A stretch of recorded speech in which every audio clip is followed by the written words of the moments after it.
Слово предоставляется председателю Крымской республиканской организации партии «Объединенные левые селяне» Энверу Кантемиру Мирову. Уважаемые друзья, вопрос, который мы сегодня поднимаем, действительно очень серьезный. И он, скажем так, возник не вчера, а достаточно давно. Но до последнего времени все это было, так сказать, в состоянии такого инкубационного периода, когда еще в открытую не заявлялись претензии организации Хизб ут-Тахрир, это исламской партии, на, так сказать, свое главенство в Крыму, на свое понимание и на свои видения с точки зрения будущего развития Крыма, а может быть и Украины в целом. Я бы хотел обратить внимание, что Крым издревле представлял собой многонациональное поликультурное сообщество, в котором развивались разные конфессиональные течения. И на протяжении фактически всей истории Крыма очень трудно назвать какие-то периоды, когда межрелигиозные отношения становились главными в тех процессах, которые объясняли или, так сказать, сопровождали развитие полуострова в том или ином виде государственности, который он тогда представлял. Сегодня мы наблюдаем, что деятельность Хизб ут-Тахрир начала приобретать, скажем так, даже не просто религиозные какие-то оттенки, а начала приобретать политические оттенки, начала вызывать общественный резонанс. В среде крымских татар, в общем-то, давно ведется определенное противостояние с точки зрения, так сказать, выяснения трактовок исламских догм, трактовок религиозных учений и так далее. Мы этим не занимаемся, это дело ученых, это дело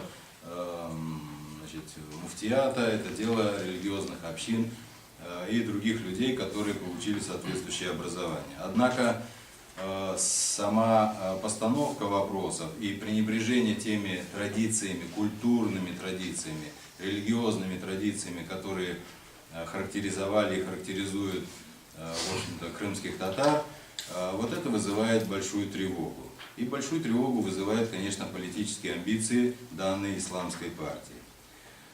Что бы мне хотелось сказать, Крымская республиканская организация партии «Объединенные левые селяне», которую я имею честь представлять, она тоже в своих рядах содержит представителей разных национальностей, разных религий.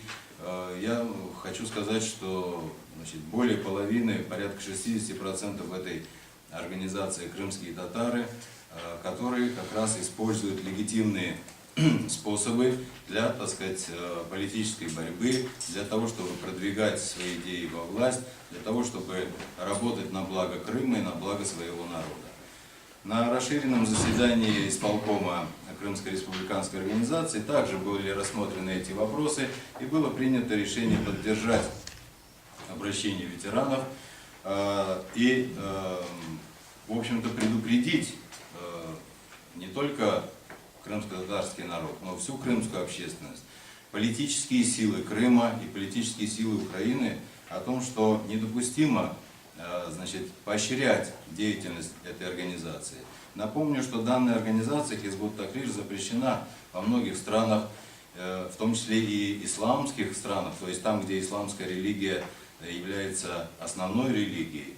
И это, наверное, связано как раз с тем, что данная организация несет определенную разрушительную деятельность, меняя менталитет, меняя, так сказать, мировоззрение, меняя отношения, меняя межнациональные взаимодействия людей, живущих на той или иной территории. И сегодня, когда мы вместе существуем на данной земле, сегодня, когда мы, в общем-то, я напомню, что 18 октября на мероприятиях, посвященных Дню Республики, в том числе и Крымская республиканская организация партия «Объединенные левые селяне» поддержала идею, которую выдвигала Мелиферка и другие общественные и национально-культурные общества о совместном строительстве автономии, о совместном создании настоящей республики, где были бы учтены права и особенности развития всех граждан, всех национальностей и всех коллективов, живущих на данной земле. Поэтому сегодня вот мы видим, что деятельность данной организации, она может разрушить все эти светлые идеи, которые проповедуются и которые, в общем-то, в душе, наверное, каждого из нормальных людей, живущих в Крыму. И поэтому мы должны сегодня все вместе, объединив усилия, сказать «нет» данной организации, и сказать «нет», так сказать, ее идеям, и, в общем-то, обратить внимание и политических сил, политической элиты Украины, и власти Украины на то, что недопустимо, в общем-то, хладнокровно относиться к деятельности столь уже проявляющей свой экстремизм организации. Спасибо.